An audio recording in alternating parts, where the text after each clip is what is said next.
Fala rapaziada, bem-vindos de volta. Vamos seguindo aqui agora com o setor defensivo, beleza? Com os zagueiros e os laterais. Bom, essas são as minhas dicas para a rodada. Quando a gente olha para um escopo geral, a gente vê que tem bastante laterais, né? Mas quando a gente afunila assim nos confrontos mais favoritos, é muito difícil de fugir de um Internacional, de um Flamengo, né? Até de um Corinthians. Então, vamos estar falando assim de algumas peças que tem muito potencial, né? Como é o caso, por exemplo, do Juninho Capixaba. Olha como é um jogador interessante. Quando a gente abre o gráfico do cara, ó, o cara vem muito bem nessas últimas 7 rodadas dele, pontuou mal só em uma e ainda assim ficou positivo. Com os SGs que ele vem pegando é sempre 10, 9, 9, 10, 11. Então assim, é um nome muito interessante, beleza? Quando a gente abre aqui os cedidos, a gente vai ver que ele vem conquistando, ó, é o cara que mais conquista, né? E o São Paulo até que cede alguns pontinhos, muito atrelado também ao saldo de gol, né? Tem que ficar de olho nisso. Por exemplo, aqui cedeu até que alguns desarmes pro Felipe Jonathan, Luan Cândido manteve também 2 desarmes, Ayrton Lucas também. Então assim, eu garanto que o Juninho Capixaba mais uma rodada não vai negativar. Por outro lado, a gente tem o Marlon. Cara, o Marlon por enquanto é dúvida, provavelmente joga o Danilo Avelar nessa função de lateral esquerda. Mas eu quero deixar aqui retratado o Marlon, porque ele vem pontuando bem, as últimas pontuações dele foi muito boa, né? Mas como provável aqui, ele não está, né? Tá o Danilo Avelar, que ainda está como zagueiro, ó, mas os últimos 3 confrontos dele, ó, 9, 14 e 4 sem saldo de gol. Seria um jogador que, se fosse provável, provavelmente estaria aqui no prata, mas como não é e tem toda essa dúvida, mantive ele no bronze. E, para melhorar, para lateral esquerdo, o Galo vem cedendo muito. E olha como ele aparece aqui como o cara que mais conquista pontos. Beleza?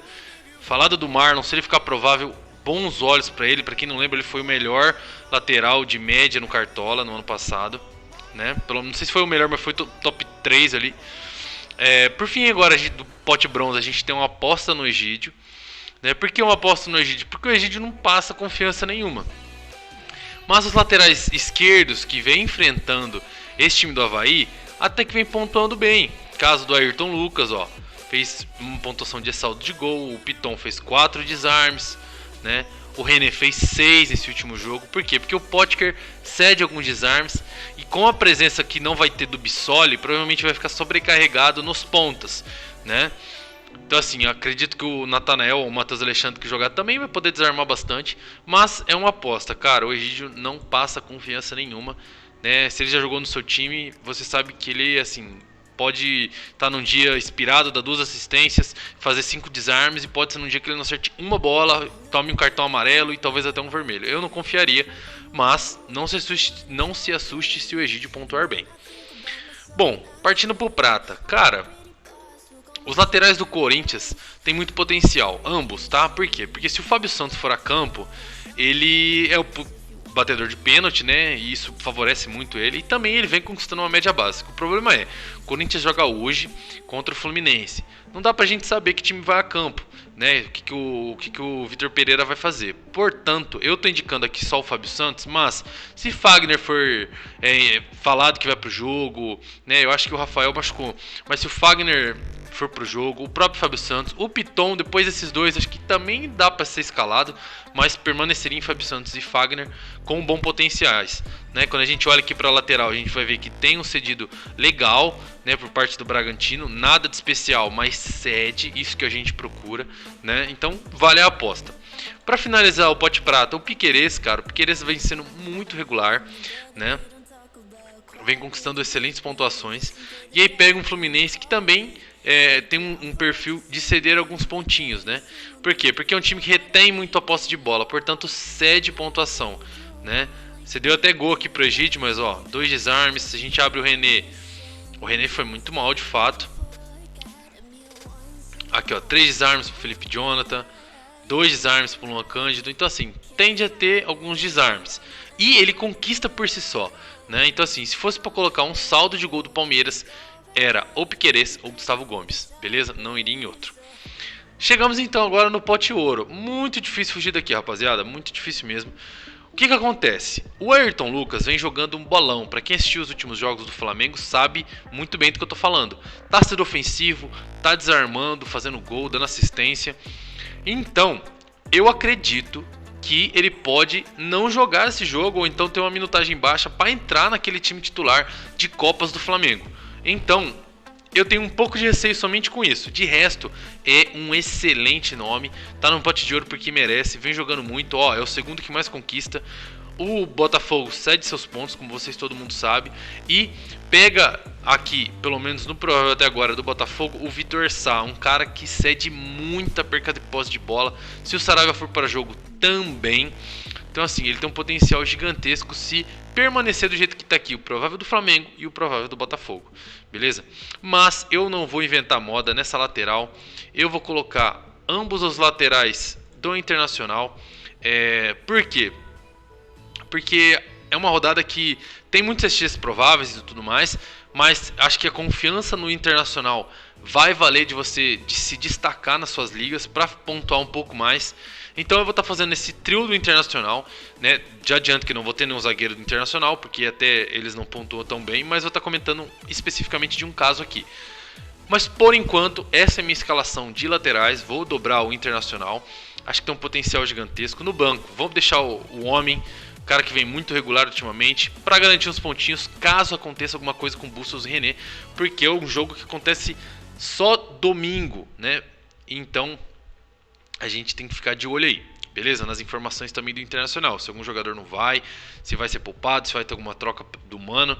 Então, vamos ficar atento. Por enquanto, essa é a minha lateral, beleza? Mas o Ayrton Lucas entraria muito bem numa dessas posições. Se fosse para colocar no lugar de algum desses, cara, eu vejo o Bustos com potencial ofensivo e vejo o René com potencial um pouco mais defensivo. Num jogo que o Inter vai ter muita mais pressão, eu preferiria escalar o Bustos e o Ayrton Lucas. Mas o René é excelente na média básica, vai bater de frente com jogadores que cede perca de posse de bola. É difícil de deixar o René de fora. Me arrependi de ter deixado na última, não pretendo me arrepender nessa, beleza? Bustos e René, essa é a minha lateral. Partindo para os zagueiros, cara, serve do mesmo propósito dos laterais. A gente tem um escopo grande de jogadores com bom potencial, só que quando a gente vai afunilando para os jogos mais prováveis de saldo de gol, a gente deixa de lado. É o caso desses três nomes aqui. Como eu disse, o Danilo Avelar pega o lado esquerdo do Atlético Mineiro, que está cedendo uma mãe de ponto, né? Então, é um cara que além de tudo é bom na bola aérea, pode pontuar bem, assim como ele ou o Marlon, que for para o jogo naquele lado esquerdo, deve fazer seus pontinhos. O Marcelo Benevenuto, muito pela questão ofensiva e pelo saldo de gol. Se você for colocar um saldo de gol do Fortaleza, beleza? Eu falo para você colocar alguns laterais, principalmente o Juninho Capixaba, porque tá batendo bolas paradas, escanteios e até mesmo algumas faltas diretas. Talvez com a volta do Crispim ele não continue batendo, mas é um cara muito bom. Eu prefiro ele do que colocar algum zagueiro do Fortaleza, beleza?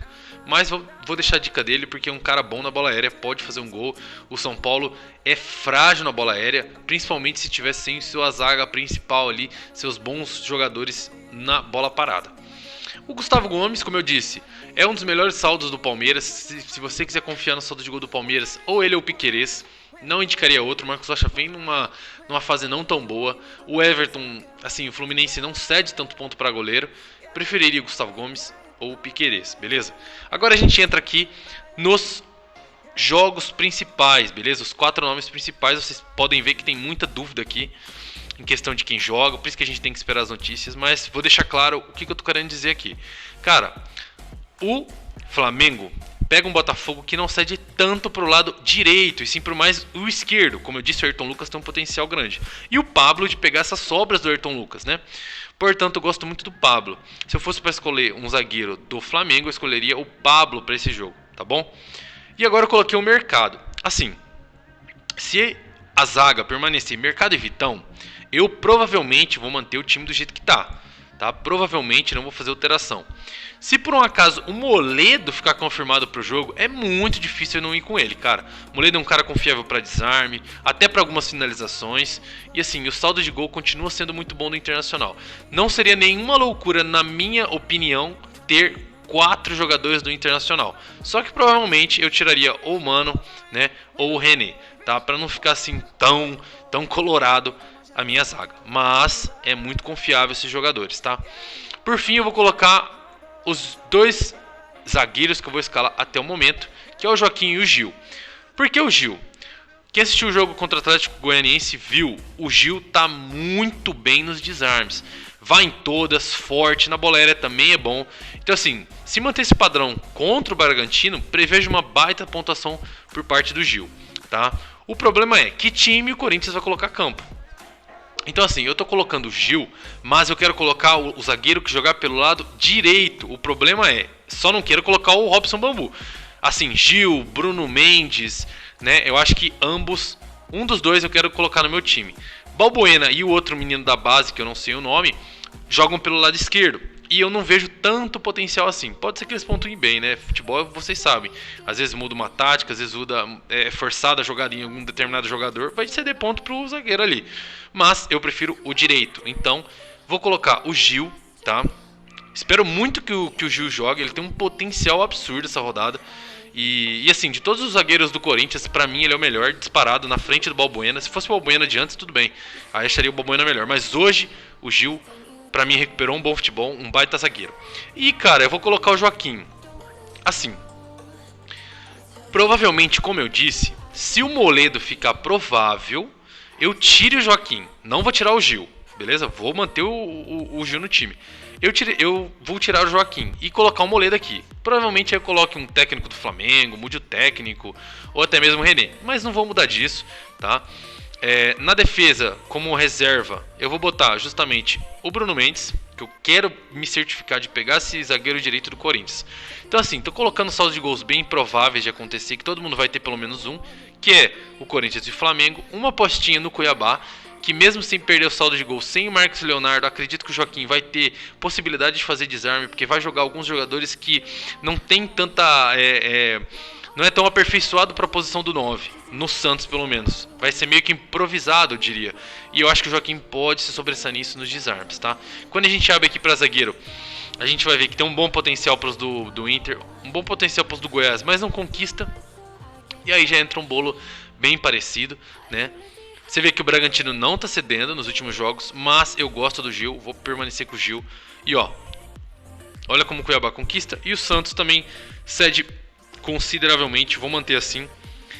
Se a gente pegar por mando e colocar como visitante, a gente vai ver que o Fortaleza ganha esse potencial muito por não tomar gol nos últimos 5 jogos, né? E aí a gente tem bons pontuadores, como é o caso do Gustavo Gomes e do Pablo. Tudo bem que é o Fabrício Bruno que eleva muito essa média, né? Quando a gente olha por mando, né? A gente olhou os últimos 5 jogos. Quando a gente olha por mando, isso se destaca com o Cuiabá e com o Internacional. Então, como eu disse, se o Moledo ficar provável, eu vou colocar aqui o Moledo no lugar do Joaquim.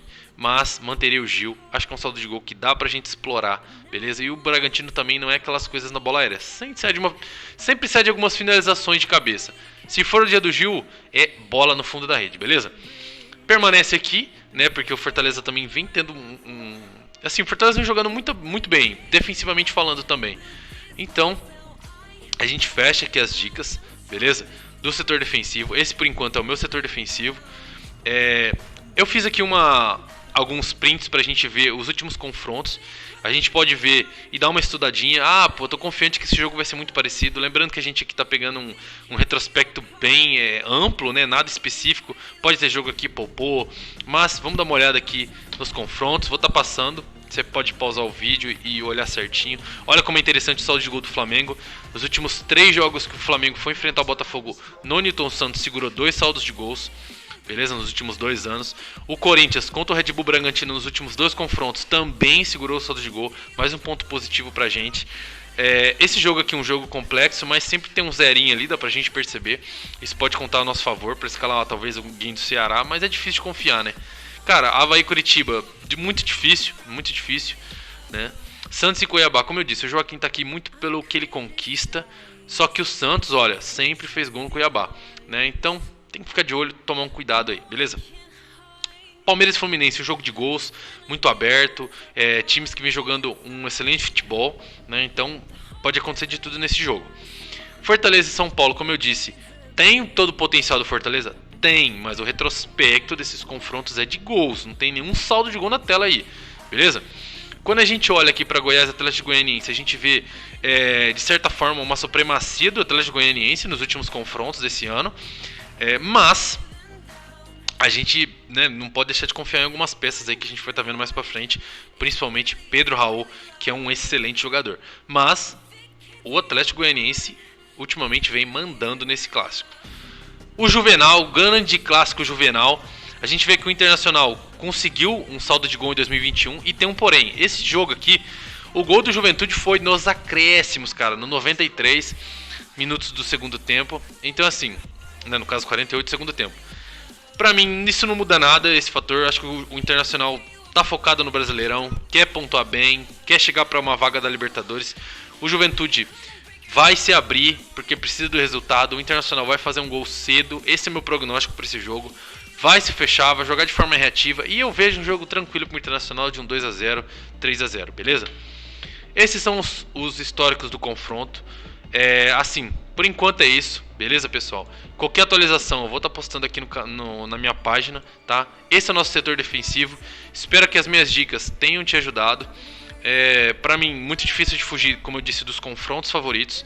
Mas, bem estudado, dá pra você fazer uma aposta ali, uma aposta aqui, beleza? Então, muito obrigado, vamos pra cima. Provavelmente amanhã ou sexta eu complete as nossas dicas aí pra rodada 24 com os meias e os atacantes. Valeu? Até a próxima e bora!